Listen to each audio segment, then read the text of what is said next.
যদি আপনারা পাঠ্যসূচির মধ্যে ধর্মীয় শিক্ষা প্রয়োজন হলে আমাদের রক্ত দেব, প্রয়োজন হলে জীবন দিতে বাধ্য হবে ইনশাআল্লাহ। এক ঘন্টার ভিতরে এই বাংলাদেশকে অচল করতে বাধ্য হবে। ইসলামী আন্দোলন বাংলাদেশের সংগ্রামী আমির হযরত পীর সাহেব চরমনাইর আহ্বানে সারা দেশব্যাপী আজকের এই বিক্ষোভ মিছিল এর ন্যায় শাহজালাল শাহপরানের পুণ্যভূমি 360 আউলিয়ার পুণ্যভূমি এই সিলেটে ইসলামী আন্দোলন বাংলাদেশ সিলেট জেলা মহানগর কর্তৃক বিক্ষোভ মিছিল পরবর্তী সমাবেশে উপস্থিত সিলেটের তাওহীদি জনতা, সংগ্রামী সহযোদ্ধা বন্ধুগণ, আমরা আজকে এখানে দাঁড়িয়েছি নেদারল্যান্ডে, সুইডেনে কোরআনকে, মহাগ্রন্থ আল কোরআনকে অবমাননা করা হয়েছে নিকৃষ্টভাবে, ধিক্কৃতভাবে।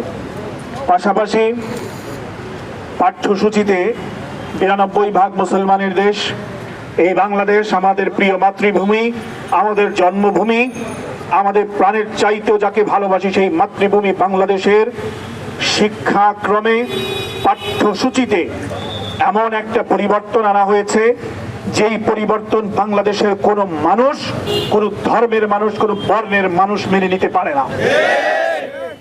বাংলাদেশের পাঠ্যসূচিতে আজকে এই বাংলাদেশের পাঠ্যসূচির মধ্যে এমন এমন বিষয় অন্তর্ভুক্ত করা হয়েছে মুসলমানদের ইতিহাস ঐতিহ্যকে, সুলতানি আমলের ইতিহাস ঐতিহ্যকে এখান থেকে বাদ দিয়ে দেওয়া হয়েছে।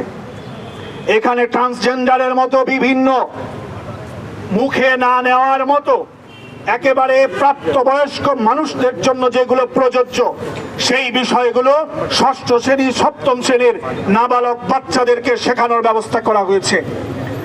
আজকে এই শিক্ষাক্রম বা পাঠ্যসূচির মধ্যে এমন কিছু বিষয় নিয়ে আসা হয়েছে যেগুলো এই 92% মুসলমানের দেশে এই সব বিষয়কে সামনে আনা মানে ধর্মীয় কি দাঙ্গা লাগিয়ে দেওয়া। আজকে এই বাংলাদেশের মধ্যে আমরা ধর্ম বর্ণ নির্বিশেষে সকলেই বসবাস করছি, একে অপরের সহযোগিতায় সব সময় এগিয়ে আসি। আমরা এই সিলেট সিটির মধ্যে সব সময় ধর্ম বর্ণ নির্বিশেষে একে অপরের সহযোগিতায় রাজনৈতিক অঙ্গনে, সব জায়গায় সামাজিক অঙ্গনে সহমর্মিতার মাধ্যমে আমরা চলাচল করছি।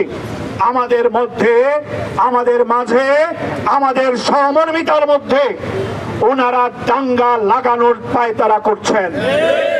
যদি আপনারা পাঠ্যসূচির মধ্যে ধর্মীয় শিক্ষা সহ যেই সকল বিষয়ে আপনারা এখানে নেগেটিভ ভাবে উপস্থাপন করেছেন, যে এখানে কাটছেট করে আগামী প্রজন্মকে নাস্তিক বানানোর পায়তারা করছেন, এই সকল বিষয়ে বাদ দিয়ে এখানে ধর্মীয় শিক্ষা, নীতি নৈতিকতার শিক্ষা যদি আপনারা এখানে এড না করেন, বাংলাদেশের ইতিহাস ঐতিহ্য এইখানে সংযুক্ত না করেন, বাংলাদেশের আগামী ভবিষ্যৎ প্রজন্মকে সুন্দর এবং নৈতিক একজন মানুষ হিসাবে উপস্থাপন করার শিক্ষা যদি আপনারা এখানে প্রতিস্থাপন না করেন, তাহলে এই দেশের জনগণকে নিয়ে আমরা চূড়ান্ত আন্দোলনে যেতে বাধ্য হব ইনশাআল্লাহ।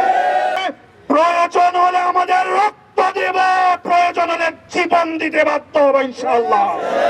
আপনাদেরকে এই পাঠ্যসূচি বাস্তবায়ন করতে দেওয়া হবে না।